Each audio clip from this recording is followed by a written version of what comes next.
રાજકોટના ધોરાજી તાલુકામાં ખનીજ માફિયાઓ છે તે બેફામ બન્યા છે। ખનીજ માફિયાઓ બેફામ બન્યા છે। ધોરાજી તાલુકામાં ખનીજ માફિયાઓનો ત્રાસ જોવા મળ્યો છે। વેગડી ગામ પાસે આવેલા ભાદર નદીમાંથી રેતી ખનન કરવામાં આવી રહ્યું છે।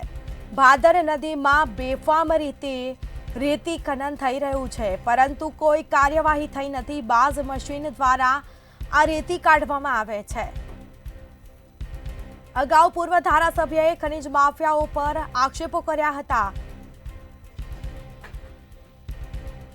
જેમાં લલિત વસોયાએ ખનીજ માફિયાઓ બેફામ બન્યા હોવાના આક્ષેપો કર્યા હતા। ધોરાજી ઉપલેટા વિસ્તારની અંદર બેફામ ખનીજ ચોરી ચાલી રહી છે।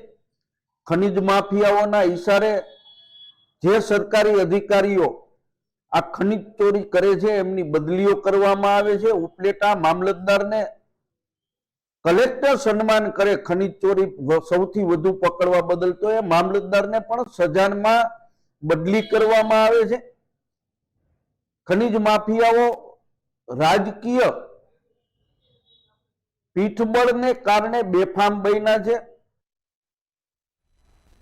તો ભાદર નદીમાં બેફામ રીતે રેતી ખનન થઈ રહ્યું છે, કોઈ કાર્યવાહી થઈ નથી। બાઝ મશીન દ્વારા આ રેતી કાઢવામાં આવતી હોય છે, જેમાં ધોરાજી તાલુકામાં ખનીજ માફિયાઓ બેફામ બન્યા છે। વેગડી ગામ પાસે આવેલા ભાદર નદીમાંથી રેતી ખનન કરવામાં આવે છે। ભાદર નદીમાં બેફામ રીતે રેતી ખનન થાય છે।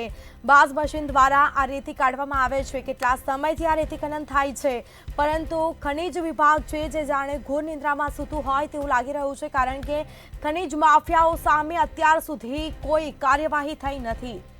ભાદર નદીમાં બેફામ રીતે રેતી ખનન થઈ રહ્યું છે। બાઝ મશીન દ્વારા રેતી કાઢવામાં આવે છે, પરંતુ ખનીજ વિભાગ દ્વારા અત્યાર સુધી કોઈ કાર્યવાહી થઈ નથી। ખનીજ માફિયાઓ બેફામ છતાં તંત્ર ઘોર નિંદ્રામાં।